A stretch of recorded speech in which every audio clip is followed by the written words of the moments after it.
कि कंगना रनौत जी, जिनको आपने प्रत्याशी बनाया है, क्या उनके प्रत्याशी बनने से आपके कैडर संतुष्ट है?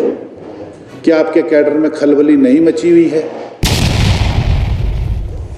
राजनीति से जनमत हासिल करना चाह रही है, उसमें इन चुनावों में हिमाचल की जनता उनको करारा जवाब देगी।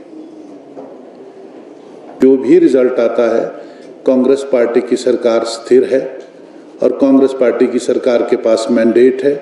हमारे पास अभी भी विधानसभा के अंदर 34 सीटें हैं, भाजपा के पास 25 सीटें हैं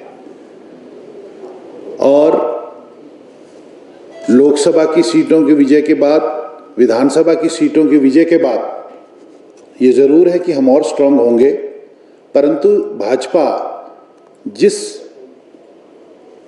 साजिश के तहत, जो उनकी एक सोच थी, जिस सोच के तहत वो हमारी सरकार को अनस्टेबल करना चाहते थे, या हमारे को, इस सरकार को जो जनमत 14 महीने पहले हिमाचल प्रदेश में जनता ने दिया, फुल मैंडेट के साथ सरकार बनी, उस जनता के जनमत को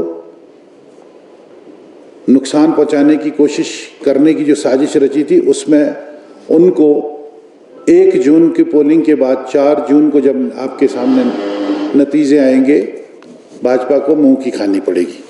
कि कंगना रनौत जी, जिनको आपने प्रत्याशी बनाया है, क्या उनके प्रत्याशी बनने से आपके कैडर संतुष्ट है?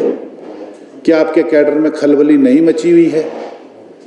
क्या आपका कैडर या आपके नेतागण जो मंडी पार्लियामेंट के अंदर कई वर्षों से काम कर रहे थे, क्या उनकी छाती के ऊपर मूंग नहीं दली गई है? और वो शिक्षा तो हमें देते हैं। कईयों बार आपने ये बात कही, कईयों बार भाजपा ने ये बात कही कि कांग्रेस ये कर रही है, कांग्रेस वो कर रही है, पर हम भी इनसे पूछते हैं, आप अपना जवाब क्यों नहीं देते? क्या कंगना रनौत का नाम भारतीय जनता पार्टी की स्टेट से गया था? यहाँ की लीडरशिप ने उनका नाम को भेजा था, या वो सीधे ही सिलेक्शन से ऊपर से आई हैं? और उसके बाद कंगना जी से भी हम एक क्वेश्चन करते हैं कि ठीक है, हम उनकी इज्जत करते हैं, हमारे प्रदेश की बेटी है, कि उन्होंने हमारे पीडब्ल्यूडी मिनिस्टर विक्रमादित्य जी के ऊपर भी एक टिप्पणी की कि वो मंडी पार्लियामेंट के नहीं है, वो मंडी के नहीं है।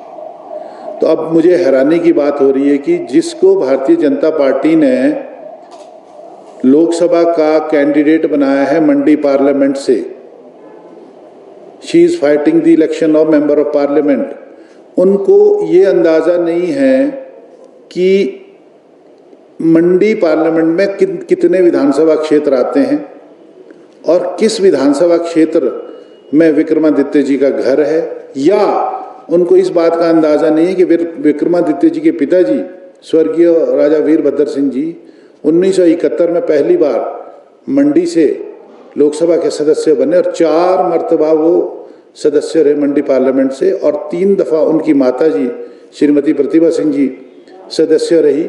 जब वो जीते हैं तो वो कहाँ से जीते हैं? मंडी पार्लियामेंट से जीते हैं, और रामपुर का जो क्षेत्र है वो मंडी पार्लियामेंट का हिस्सा है, और ये रामपुर के स्थायी निवासी है।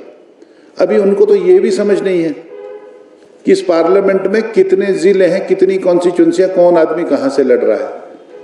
तो मैं ये चाहूँगा कि भाजपा वाले उनकी जो नॉलेज है, राजनीतिक नॉलेज, उसको बढ़ाएं और उनको समझाएं